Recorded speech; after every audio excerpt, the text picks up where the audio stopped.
Iran तनाव की वजह से क्रूड ऑयल के दाम बढ़े, सोने के दाम में 5% की तेजी की संभावना, चांदी के दाम में 8% से तेजी की संभावना है। चांदी के दाम में भी 8% तेजी की संभावना और सोने के दाम में भी 5% तेजी की संभावना। ईरान तनाव की वजह से क्रूड ऑयल के दाम बढ़ गए हैं। ईरान तनाव के कारण क्रूड ऑयल के दाम बढ़े और अगर क्रूड ऑयल के दाम बढ़ते हैं तो फिर पूरा मार्केट काफी हद तक इफेक्ट हो सकता है। इसका असर क्या कुछ रहेगा, इसको लेकर आकाश जिंदल हमारे साथ, जो हमारे अर्थशास्त्री लगातार जुड़ते हैं, उनसे बातचीत करेंगे और इसको लेकर उनकी क्या प्रेडिक्शन है जानते हैं, क्योंकि उनकी प्रेडिक्शन आमतौर पर एकदम सटीक बैठती है।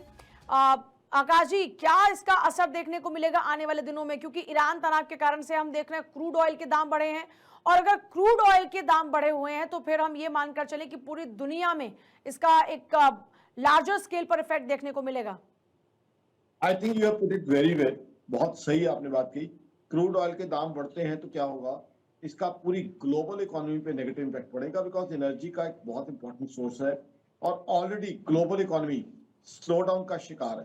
तो जो ग्लोबल इकोनॉमी स्लो डाउन का शिकार है उस पे क्रूड ऑयल के बढ़े हुए रेट बहुत बहुत नुकसान कर सकते हैं, और हिंदुस्तान के लिए भी। हालांकि हिंदुस्तान की इकोनॉमी बहुत अच्छी चल रही है, बट अगर क्रूड ऑयल के दाम बढ़ते हैं तो हिंदुस्तान के लिए भी नेगेटिव हो सकता है, क्योंकि हम 80 to 85% क्रूड ऑयल मंगाते हैं, इंपोर्ट करते हैं। ऐसे में हमारे लिए करंट अकाउंट डेफिसिट भी बढ़ सकता है, डॉलर के रेट भी बढ़ सकते हैं। तो आज हिंदुस्तान की अपनी इकोनॉमी बहुत अच्छी चल रही है। जीएसटी कलेक्शन हमारा एक्सीलेंट आया है, इनकम टैक्स कलेक्शन अच्छा है, बट ये यूएस ईरान एस्केलेशन अगर टेंशन में बदलती है, स्ट्राइक्स में कन्वर्ट होती है, जिसकी पॉसिबिलिटी लग रही है, तो ऐसे में क्रूड ऑयल के प्राइसेस बढ़ सकते हैं और स्लो डाउन आ सकता है। इसीलिए आप देखिए ग्लोबल इकोनॉमी में थोड़ा डूम है, ग्लोबल इकोनॉमी में पॉजिटिविटी की कमी नजर आ रही है। और ऐसे में क्या होगा, अगर स्ट्राइक्स होती हैं तो गोल्ड और सिल्वर दोनों के दाम बढ़ सकते हैं, क्योंकि फिर क्या होगा, लोग सेफ हेवन एसेट की तरफ, मेरी ऑर्गेनाइजेशन आकाश इंदल डॉट का मानना है, ग्लोबली इन्वेस्टर जो है सेफ हेवन एसेट की तरफ भागेंगे। और मैं आकाश इंदल ये क्लियरली मानता हूं कि सेफ हेवन एसेट में गोल्ड इस बार प्रेफर्ड बाय होने की संभावना है, क्योंकि जब ग्लोबल करेंसीज पे प्रेशर आएगा तो यूएस की करेंसी में प्रेशर आ सकता है।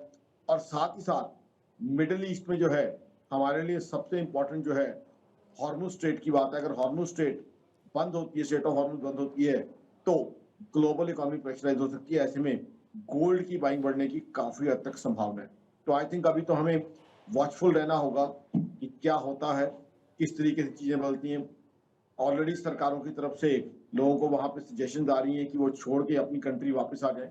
तो ऐसे में एस्केलेशन होने की पॉसिबिलिटी बढ़ती है। हालांकि ये भी देखना होगा कि अगर स्ट्राइक्स होती है तो कितनी होती है, क्या वो फुल फ्लेज्ड वॉर में कन्वर्ट होने की संभावना है या मात्र सिंबॉलिक स्ट्राइक्स होंगी, ये भी एक क्वेश्चन मार्क है। क्योंकि पहले भी एक बार सिंगल डे स्ट्राइक्स हुई थी। तो बहुत से क्वेश्चन मार्क्स हैं जो आंसर होने बाकी हैं, बट ऐसे में वॉलेटिलिटी बनी रह सकती है और सेफ हेवन एसेट्स गोल्ड और सिल्वर, खासकर गोल्ड में तेजी आने की संभावना है। ग्लोबल इक्विटी मार्केट्स में अगर वॉर लगती है तो डाउनवर्ड ट्रेंड आने की संभावना है, क्रूड ऑयल प्राइसेस और बढ़ने की संभावना है, ग्लोबल करेंसी में फ्लक्चुएशन आने की संभावना है, और साथ ही साथ डी डॉलराइजेशन के और रैंपेंट होने की संभावना है, क्योंकि ईरान भी बार बार रिटेलिएटरी जो है जवाब दे रहा है थ्रेट्स के रूप में। तो देखना पड़ेगा क्या होता है। यूएस ईरान तनाव की वजह से क्रूड ऑयल के दाम बढ़े, सोने के दाम में 5% की तेजी की संभावना, चांदी के दाम में 8% से तेजी की संभावना है। चांदी के दाम में भी 8% तेजी की संभावना और सोने के दाम में भी 5% तेजी की संभावना। ईरान तनाव की वजह से क्रूड ऑयल के दाम बढ़ गए हैं।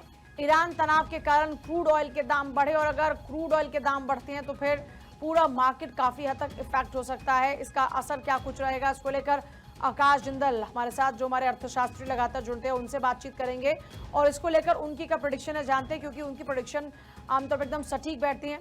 आकाश जी, क्या इसका असर देखने को मिलेगा आने वाले दिनों में, क्योंकि ईरान तनाव के कारण से हम देख रहे हैं क्रूड ऑयल के दाम बढ़े हैं और अगर क्रूड ऑयल के दाम बढ़े हुए हैं तो फिर हम ये मानकर चले कि पूरी दुनिया में इसका एक लार्जर स्केल पर इफेक्ट देखने को मिलेगा।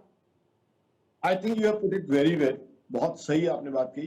क्रूड ऑयल के दाम बढ़ते हैं तो क्या होगा, इसका पूरी ग्लोबल इकोनॉमी पे नेगेटिव इम्पैक्ट पड़ेगा, बिकॉज एनर्जी का एक बहुत इंपॉर्टेंट सोर्स है और already global economy slow down का शिकार है। तो जो ग्लोबल इकोनॉमी स्लो डाउन का शिकार है उस पे क्रूड ऑयल के बढ़े हुए रेट बहुत बहुत नुकसान कर सकते हैं और हिंदुस्तान के लिए भी। हालांकि हिंदुस्तान की इकोनॉमी बहुत अच्छी चल रही है, बट अगर क्रूड ऑयल के दाम बढ़ते हैं तो हिंदुस्तान के लिए भी नेगेटिव हो सकता है, क्योंकि हम 80 to 85% क्रूड ऑयल मंगाते हैं, इंपोर्ट करते हैं।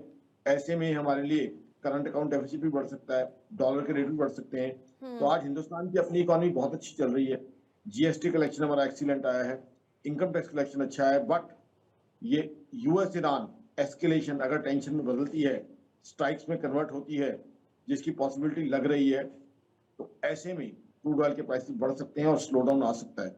इसीलिए आप देखिए ग्लोबल इकोनॉमी में थोड़ा डूम है, ग्लोबल इकोनॉमी में पॉजिटिविटी की कमी नजर आ रही है।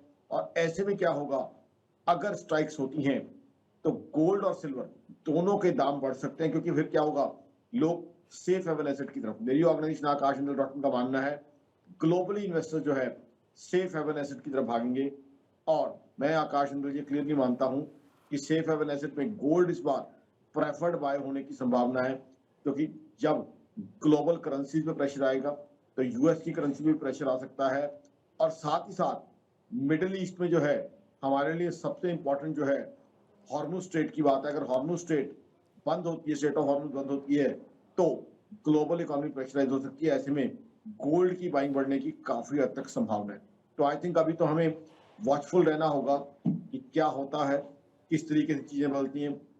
ऑलरेडी सरकारों की तरफ से लोगों को वहां पे सजेशन आ रही है कि वो छोड़ के अपनी कंट्री वापस आ जाए। तो ऐसे में एस्केलेशन होने की पॉसिबिलिटी बढ़ती है। हालांकि ये भी देखना होगा कि अगर स्ट्राइक्स होती है तो कितनी होती है, क्या वो फुल फ्लेज्ड वॉर में कन्वर्ट होने की संभावना है या मात्र सिंबॉलिक स्ट्राइक्स होंगी, ये भी एक क्वेश्चन मार्क है। क्योंकि पहले भी एक बार सिंगल डे स्ट्राइक्स हुई थी। तो बहुत से क्वेश्चन मार्क्स हैं जो आंसर होने बाकी है, बट ऐसे में वॉलेटिलिटी बनी रह सकती है।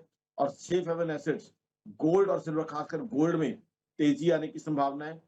ग्लोबल इक्विटी मार्केट्स में अगर वॉर लगती है तो डाउनवर्ड ट्रेंड आने की संभावना है, क्रूड ऑयल प्राइसेस और बढ़ने की संभावना है, ग्लोबल करेंसी में फ्लक्चुएशन आने की संभावना है, और साथ ही साथ डी डॉलराइजेशन के और रैंपेंट होने की संभावना है, क्योंकि ईरान भी बार बार रिटेलिएटरी जो है जवाब दे रहा है थ्रेट्स के रूप में। तो देखना पड़ेगा क्या होता है।